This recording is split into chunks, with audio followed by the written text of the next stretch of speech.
Hello, I am Greta Anderson of Dr. Greta Golf. So good to have you here today. Thanks for joining us. Today, we're going to be talking about a topic that is important for every single golfer out there. And it's a basic question, yet a very complex question in many ways. That question is, which golf ball should I choose? Now, that question is simple yet complex, and the answer is not going to be kind of the typical answer that you're probably expecting for a video like this. So stay tuned. But first, before we get started, please do me the favor of hitting the red button below and subscribing to our channel where we post weekly information, video tips, and guidance in your instruction, product reviews, and all sorts of cool information to help you get ready for a lifetime of great golf. In addition, please do ring the bell so that you're notified each week when we post a new video. Thank you. So before we begin, full disclosure, I am a longtime and very proud brand ambassador and certified ball fitter for Titleist golf balls. So this video is all about golf balls, but it is not all about Titleist golf balls. Here I'm providing objective information that's important for each and every golfer that you'll find really doesn't have anything to do with a specific brand. But in the interest of clarity, I wanted to let you know that. So have you ever been out at your local facility, whether that's your local club or whatever, where you frequent with your golf, and you noticed some of the more experienced and good golfers, when they get out to practice, what do?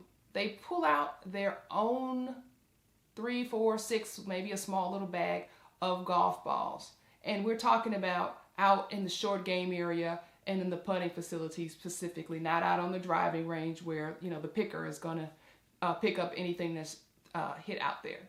The reason that seasoned golfers do that is because the ball matters. I know that is a slogan that we see on a lot of commercials, and that is for advertising purposes, obviously. But the ball really does matter. It is important that you identify a ball that works for you in a myriad of factors. So that's what we're going to talk about today. So why should you choose a ball that's right for you and stick with it?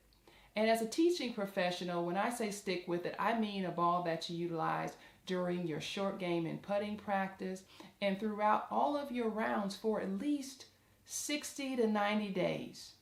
The reason that that's so important is consistency. As we all know as golfers, whether we're brand new or seasoned veterans in this wonderful game, golf has so many variables that we need to control the ones that we can control. And the golf ball is one of them. So when we're practicing, it is a great advantage to utilize that time to learn and to know what that ball is going to do. So for example, when I'm practicing, I know exactly what to expect when I chip a ball 20 yards on a green. I know that I'm expecting it to stop and bounce 1 or 2 times or whatever the case may be. I know what it sounds like coming off of my club or my putter, and I know what it feels like when I strike it well. And every type of golf ball will have a little bit of different sound and a different feel. It will be appealing to you or maybe not so much. That's important, but you need to get to know it because obviously the golf ball is the one piece of equipment that you use on every single stroke. And that's the one thing that I'm always amazed that people don't remember. It's not your putter, it's not your driver, it's not your favorite 7-iron, it's the golf ball. It is the one piece of equipment that you use every single stroke. So think of it that way. So obviously there are several factors that you need to consider when choosing and identifying the right ball for you.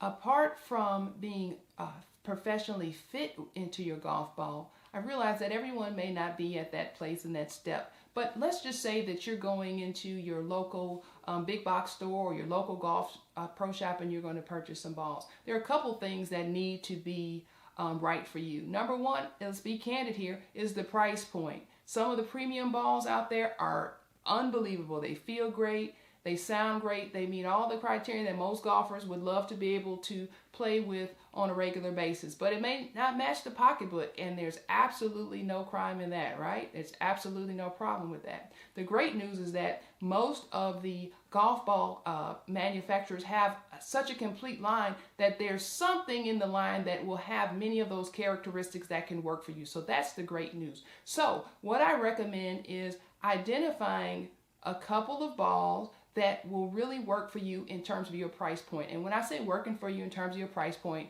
is this the ball that I can afford to play with?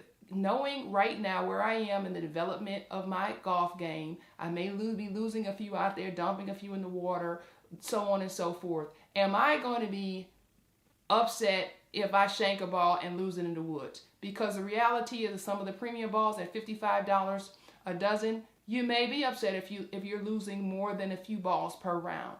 If that's the case, then look, there are many great balls to choose from. But identify a few and buy a few sleeves before you make the full investment into the dozen balls. Buy a couple of sleeves and try them out on the putting green as you're chipping out and around. Play a few rounds. Or maybe you can have a barter system. Maybe you have a few dozen of some balls that you've been trying out, and maybe you have a buddy that's doing the same thing. So maybe you guys can swap out a few sleeves, which are the 3-packs within the dozen. We call those sleeves.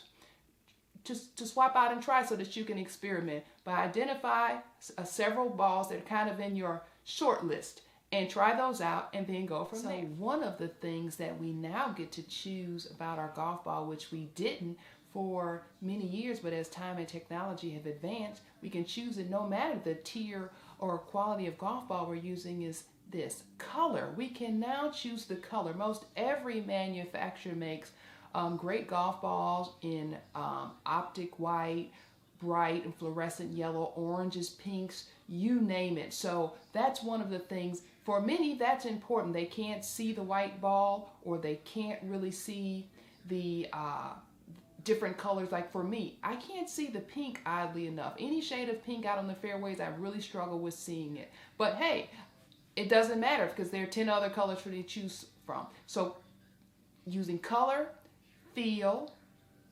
sound, all of those different aesthetic characteristics and price, as we talked about, to make the right choice for you is really important. But the main thing here, folks, is to choose a golf ball for you, to put it into play and utilize it consistently during your play and your practice so that you can get a better handle on your game. Remember this, there are so many variables in our golf game, between the courses, between our clubs, between the way our body's feeling on any given day at any given moment. The one thing that we can control and know a lot about is that golf ball. And also the biggie here is to remember that the golf ball is the one piece of equipment that we use on each every stroke.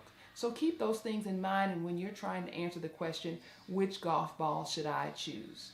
So as we finish up here, in the comments below, let me know at present, which golf ball do you play with? Do you play with, you can tell me the brand, the type. If you don't have a type, if you play with the balls you find in the woods, let me know what you typically keep in your bag and pull out as you're preparing to tee it up with your friend. One last thing, folks, I'm going to ask you again to please hit the subscribe button so that you receive each and every video when they're posted on Wednesdays each week. And also, please ring the bell so that you are notified when those videos are posted. In the meantime, I want to thank you again for watching, and we'll see you soon. Bye-bye.